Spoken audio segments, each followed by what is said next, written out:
नमस्कार प्यारे बच्चों, कैसे हो। आशा करता हूँ आप सब ठीक होंगे। तो आज हम पढ़ने जा रहे हैं कक्षा 12 अनिवार्य हिंदी का बहुत ही महत्वपूर्ण टॉपिक है, जो है कि है अलंकार। अलंकारों के बारे में हम जान लेते हैं। अलंकार, देखिए अलंकारों की अगर हम बात करते हैं तो हमारे जो अलंकार होते हैं, अलंकार कहते किसे हैं, पहला ही हमारा क्वेश्चन बनता है, अलंकार किसे कहते हैं। तो काव्य की शोभा बढ़ाने वाले, काव्य की शोभा बढ़ाने वाले गुण धर्म है, वो अलंकार कहलाते हैं। आपसे पूछा जा सकता है अलंकार किसे कहते हैं, अलंकार के कितने भेद होते हैं। तो काव्य की शोभा बढ़ाने वाले गुण धर्म अलंकार कहलाते हैं। और अलंकार के तीन भेद होते हैं, कौन कौन से। एक तो होता है शब्द अलंकार, जहां शब्दों के कारण चमत्कार उत्पन्न होता है वहां शब्द अलंकार। अर्थालंकार, जहां अर्थों के कारण चमत्कार उत्पन्न होता है अर्थालंकार। और शब्द एवं अर्थ दोनों के कारण जहां चमत्कार उत्पन्न होता है वहां पे उभय अलंकार होता है। हमारे सिलेबस के अंदर कक्षा 12 अनिवार्य हिंदी के सिलेबस में 9 अलंकारों को शामिल किया है। उन 9 अलंकारों के बारे में हम कम समय में बहुत ही अधिक जानकारी प्राप्त करेंगे। तो देखिए हमारा शब्दालंकार में यमक है, सलेस है, अनुप्रास है, वक्रोक्ति अलंकार है। अर्थालंकार में विभावना है, संदेह, असंगति, भ्रांतिमान और विरोधाभास अलंकार हैं। ये हमारे सिलेबस में शामिल किए हैं। एक एक करके हम अलंकारों के बारे में देख लेते हैं। तो देखिए हमारा पहला ही अलंकार है अनुप्रास अलंकार। अनुप्रास अलंकार, अनुप्रास अलंकार को उदाहरण सहित समझाइए। तो देखिए काव्य में जहां एक वर्ण दो या दो से ज्यादा बार आए, एक वर्ण दो या दो से ज्यादा बार आए, वहां पे अनुप्रास अलंकार होता है। उदाहरण के लिए मैं कहूं रघुपति, रघुपति, राघव, राजा राम, राजा राम।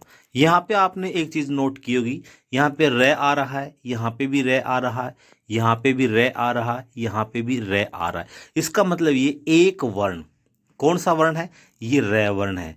एक वर्ण दो या दो से ज्यादा बार जहां पे आता है वहां पे अनुप्रास अलंकार होता है। आगे बढ़ते हैं। अगला हमारा जो अलंकार है वह है यमक अलंकार है।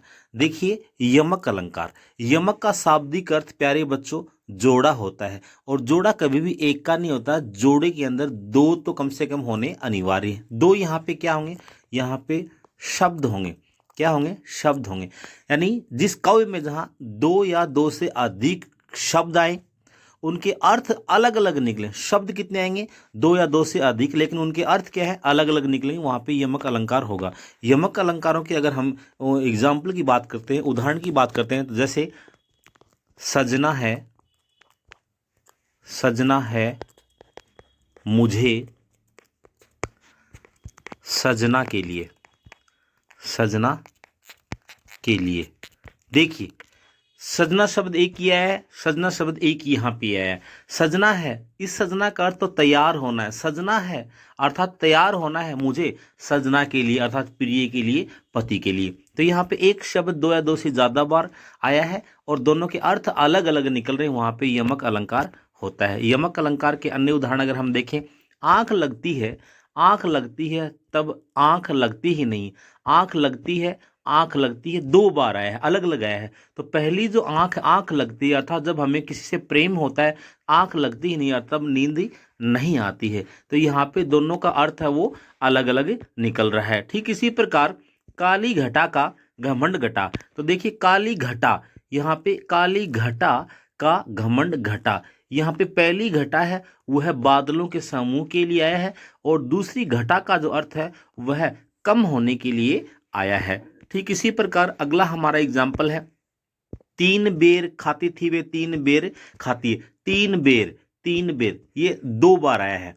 पहले तीन बेर का अर्थ तीन बार, जिस प्रकार हम सुबह, दोपहर, शाम को खाना खाते हैं, तीन टाइम खाना खाते हैं, तो यहाँ पे तीन बार खाती, तीन बेर, तीन तीन बेर खाती हुए तीन बेर। तीन, ये तीन बेर क्या है, ये बेर है, जो झाड़ी के जो बेर लगते हैं उनके बारे में, खाद्य वस्तु है उनके बारे में आया है। तो काव्य में जहां एक शब्द दो या दो से अधिक बार आए और उसके अर्थ अलग अलग निकले, वहां पे यमक अलंकार होता है। अगला हमारा अलंकार है वह क्या है, इसी का एक एग्जाम्पल और लिया मैंने, कनक कनक ते सोगुनी मादकता अधिकाय, वो खाए बोराए नर या पाए बोराए। एक अर्थ का, कनक का अर्थ यहाँ पे सोना है, दूसरे का अर्थ यहाँ पे धतूरा। अचानक अगर मनुष्य को सोना कहीं मिल जाए तो वह व्यक्ति क्या होगा, वह व्यक्ति बोरा जाएगा, पागल किसी कंडीशन हो जाएगी। और अगर मनुष्य धतूरा खा ले, कनक का अर्थ धतूरा होता है, धतूरे को अगर मनुष्य खा लेता है तो वह भी क्या हो जाता है, बोराए जाता है, अर्थात पागल हो जाता है।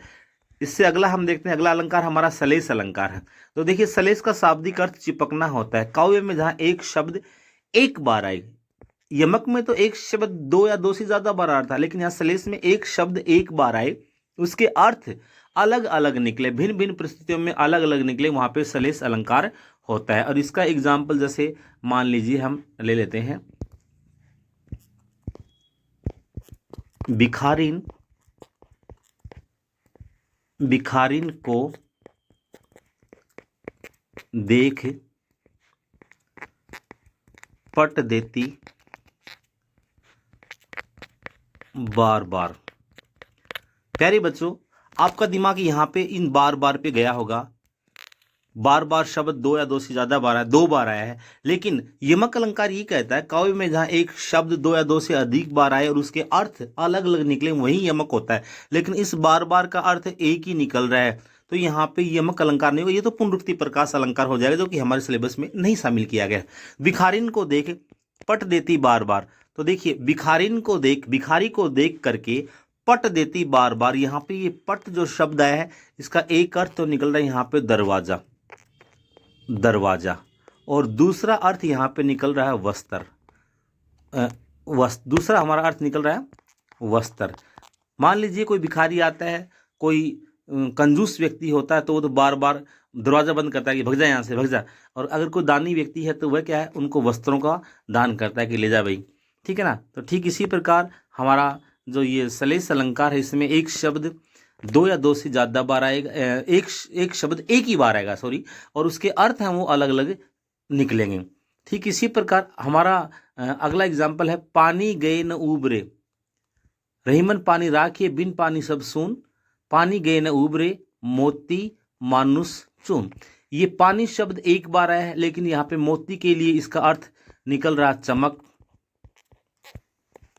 और मानुस अर्थात मनुष्य के लिए निकल रहा है इसका अर्थ है इज्जत, और चून के लिए इसका अर्थ निकल रहा है यहाँ पे पानी। तो शब्द एक आया है, लेकिन अर्थ है वो अलग अलग कंडीशन में अलग अलग निकल रहे, तो यहाँ पे सलेस अलंकार होगा। काव्य में जहाँ एक शब्द एक बार आए, उसके अर्थ अलग अलग निकले, वहां पे सलेस अलंकार होता है। अगला हमारा अलंकार है वक्रोक्ति अलंकार। वक्रोक्ति अलंकार, वक्रोक्तिक शब्द दो शब्दों से मिलकर बना है, वक्र धन उक्ति। वक्र का अर्थ होता है टेढ़ा, उक्ति का अर्थ होता है कथन, टेढ़ा कथन। काव्य में जहां वक्ता के द्वारा, काव्य में जहां श्रोता के द्वारा, वक्ता द्वारा बोले गए शब्दों का अर्थ जानबूझ करके टेढ़ा ग्रहण किया जाता है, जानबूझ करके कल्पित अर्थ ग्रहण किया जाता है। जब किसी व्यक्ति के एक अर्थ में कहे गए शब्द या वाक्य का दूसरा व्यक्ति जानबूझ करके दूसरा कल्पित अर्थ ग्रहण करता है, वहां पे वक्रोक्ति अलंकार होता है। और इसका एग्जाम्पल हमने लिया है कि कृष्ण कहते हैं राधा से, राधा कहती है तुम कौन हो, कृष्ण कहते हैं हम घनश्याम हैं। तो देखिए घनश्याम कृष्ण का पर्यायवाची है, हम घनश्याम हैं। राधा कहती है यदि घनश्याम हो अर्थात काले बादल हो तो कहीं जाकर बरसते क्यों नहीं हो। तो यहाँ पे कृष्ण का जो घनश्याम वाला अर्थ है उसको जानबूझ करके यहाँ पे बादल वाला अर्थ यहाँ पे राधा ने लिया, जानबूझ करके यहाँ पे अर्थ लिया। फिर कृष्ण आगे बात को बढ़ाते हैं, कहते हैं हे प्रिय ऐसा नहीं है, हम तो मनमोहन हैं, और मनमोहन का अर्थ होता है मन को मोहने वाला। तो राधा कहती है यदि मनमोहन हो, मन को मोहने वाले हो, तो मेरे पैर क्यों पड़ रहे हो, कहीं और जाइए। ठीक इसी प्रकार आगे हम बढ़ते हैं, तो राधा कृष्ण कहते हैं कि हे राधे, राधा कहती है को तुम, कृष्ण कहते हैं हरि इत राधे, हरि है राधे। तो यहाँ हरि का अर्थ यहाँ पे कृष्ण भी है, और हरि का अर्थ एक बंदर भी होता है। क्या होता है, बंदर। तो जानबूझ करके राधा है बंदर वाला अर्थ ग्रहण करती है और कहती है अगर बंदर हो तो यहाँ बंदर का क्या काम है, यहाँ बंदर का क्या काम है। तो यहाँ पे राधा हरि कृष्ण से पूछती है कि तुम कौन हो, भगवान कृष्ण इसका उत्तर देते हैं कि मैं हरि हूं। तब इस हरि का दूसरा अर्थ जानबूझ करके बंदर वाला अर्थ ले लेती है यहाँ पे राधा, जानबूझ करके टेढ़ा अर्थ वो यहाँ पे लिया गया है। आगे देखिए इसी का दूसरा एग्जाम्पल देखिए, एक कबूतर देख हाथ में पूछा अपर कहाँ है। अपर का अर्थ यहाँ पे प्यारे बच्चों दूसरा होता है, और अपर का अर्थ होता है बिना बिना पंख का। तो यहाँ पे अपर कहाँ है अर्थात दूसरे। जब जहांगीर ने नूरजहां से पूछा, उनके हाथ में, नूरजहां के हाथ में एक कबूतर था, एक जोड़ा उन्होंने कबूतर का पाल रखा था, कहा कि दूसरा कहाँ है, अपर कहाँ है। तब अपर का अर्थ उसने कहा अपर कैसा, यह बिन पंख का कैसा है, उड़ गया सपर। और जैसे ही कहा कि यह अपर नहीं है, जैसे ही ऊपर ने ऊपर उछाला उसको तो वह उड़ जाता है। तो यहाँ पे अपर का अर्थ दूसरा था, लेकिन यहाँ पे बिना पंख वाला अर्थ है वह नूरजहां ने जानबूझ करके ग्रहण किया है। तो यहाँ पे भी कौन सा अर्थ है, यहाँ पे भी वक्रोक्ति अलंकार रहने वाला है। अगला देखिए, लड़का बोला लाला जी से सिरका दो। सिरका एक खाद्य पदार्थ होता है। ये लाला जी है, इसकी कोई दुकान है, लड़का जाता है कि लाला जी मुझे सिरका दो, तो लाला जी कहते हैं, लाला बोला सिरका नहीं है, पैर का ले लो। अर्थात यहाँ पे सिरका का अर्थ क्या है, यहाँ पे लाला जी ने जानबूझ करके सिरका का अर्थ यहाँ पे टोपी से लगाया है। कौन सा, टोपी से। और पैर का जो यहाँ पे किससे लगाया है, पैर का यहाँ पे जूते से लगाया है, जूते से लगाया जानबूझ करके। सिरका मांगा था उसने खाने वाला, लेकिन यहाँ पे लाला जी ने टोपी और जूते का अर्थ है वो उसके संदर्भ में ले लिया है। तो यहाँ पे वक्रोक्ति अलंकार दिखाई पड़ता है। अगला हमारा अलंकार है संदेह अलंकार। संदेह अलंकार में क्या होता है, यहाँ पे संशय की स्थिति होती है। किसकी स्थिति होती है, डाउट की स्थिति होती है। यहाँ पे क्या होता है कि जहाँ पे प्रस्तुत वस्तु को देख करके अप्रस्तुत का संदेह करना ही संशय का मूल आधार होता है। प्रश्न आपसे पूछा जा सकता है कि प्रस्तुत वस्तु में अप्रस्तुत का संदेह होना किस अलंकार की विशेषता है। अप्रस्तुत का संदेह करना, प्रस्तुत में अप्रस्तुत का संदेह करना, यहाँ पे संदेह अलंकार होगा। कहने का मतलब ये, दो वस्तुओं के बीच में निश्चित नहीं कर पाना कि कौन सी वस्तु है, वहाँ पे अनिर्णय की स्थिति होती है, वहाँ पे संदेह अलंकार होता है। और इसका एग्जाम्पल मैंने लिया है यहाँ पे, देखिए। सखी कहती है दूसरी सखी से, हरि मुख यह आली, आली मतलब सखी, हे सखी कि यह हरि का मुख है, किधो उग्यो मयंक, या फिर चंद्रमा उग गया है। यह हरि का मुख है, चंद्रमा है, दोनों में सादृश्य समानता होने के कारण भ्रम की स्थिति उत्पन्न हो गई है, संदेह की स्थिति है उत्पन्न हो गई है। और अगला हमारा उदाहरण है कि जब दुर्योधन भरी सभा में द्रौपदी की साड़ी खींच रहे थे, तब कृष्ण की कृपा से वह साड़ी इतनी बड़ी हो गई कि उसका कोई अंत नहीं हुआ। तब देखिए, साड़ी बीच नारी है, साड़ी मतलब साड़ी के बीच में नारी है, कि नारी बीच साड़ी है, या फिर नारी के बीच में से साड़ी निकल रही है। साड़ी ही की नारी है, ये साड़ी है या नारी है, यह नारी ही की साड़ी है कि नारी है यही साड़ी है। अनिर्णय की स्थिति है, यहाँ पे संदेह अलंकार रहने वाला है। आगे हम बढ़ते हैं भ्रांतिमान अलंकार। भ्रांतिमान में क्या होता है, प्रश्न आपसे सीधा सीधा आ जाएगा का जहां सादृश्य के कारण उपमेय में उपमान की भ्रांति होती है। उपमेय में उपमान की भ्रांति होती है, वहां पे कौन सा अलंकार होता है, उपमेय में उपमान की भ्रांति जहां पे होगी वहां पे भ्रांतिमान अलंकार होगा। जहां जहां गुण धर्म आदि में सादृश्य समानता के कारण उपमेय में उपमान का भ्रम हो, वहां पे कौन सा होता है, भ्रांतिमान अलंकार होता है। और जहाँ गुण धर्म समान हो और वहाँ पे यह निर्णय नहीं कर पाना कि कौन सी स्थिति है, तो वहाँ पे कौन सा अलंकार होता है, कौन सी वस्तु, वहाँ पे संदेह अलंकार होता है। और सादृश्य के कारण जहाँ उपमेय में उपमान का भ्रम होता है वहाँ पे भ्रांतिमान अलंकार होता है। जैसे इसका एग्जाम्पल देखिए, ओस बिंदु चुग रही हंसिनी मोती उनको जान। ओस बिंदु, सूर्य की किरणें जैसे ही ओस की बिंदुओं पे गिरती हैं तो वे चमकने लग जाती हैं, और उनको हंसिन, हंस क्या चुगते हैं, मोती चुगते हैं। तो मोती उनको जान, किनको, ओस की बिंदुओं को मोती समझ करके हंसिनी है उनको चुग रही है। तो यहाँ पे भ्रांतिमान अलंकार रहने वाला है। जानी श्याम को घनश्याम नाची उठे वन मोर। कृष्ण को घनश्याम मान करके, कृष्ण को घनश्याम मान करके वन के मोर हैं वो नाचने लग जाते हैं। किसके कारण, भ्रम के कारण। और हमारा जो अंतिम अलंकार है वह है विरोधाभास अलंकार। कौन सा अलंकार है, विरोधाभास अलंकार। विरोध का जहाँ पे आभास होता है वहाँ पे विरोधाभास अलंकार होता है। काव्य में जहाँ दो वस्तुओं में कोई विरोध नहीं होता, फिर भी सामान्य बुद्धि से विचार करने पर विरोध प्रतीत होता है।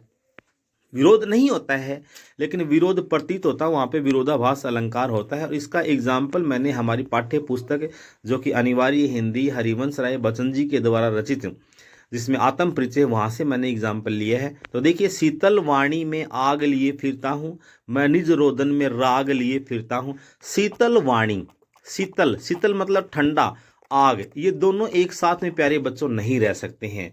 यहाँ पे विरोध की कंडीशन है, विरोधाभास अलंकार होगा। रोदन का अर्थ होता है दुख, कष्ट, पीड़ा, उसमें राग अर्थात गीत है वो नहीं गाया जा सकता। यहाँ पे भी विरोध की स्थिति है। इसके साथ ही हमारे आज हमने देखे हमारी अनिवार्य हिंदी के जितने भी 9 अलंकार थे महत्वपूर्ण, उनको हमने एक ही वीडियो में कवर किया है, उन्हीं एग्जाम्पलों के माध्यम से जो परीक्षा में बार बार दिए जाते हैं या पूछे जाते हैं। अगर वीडियो अच्छा लगा है तो लाइक कीजिए, शेयर कीजिए, सब्सक्राइब कीजिए।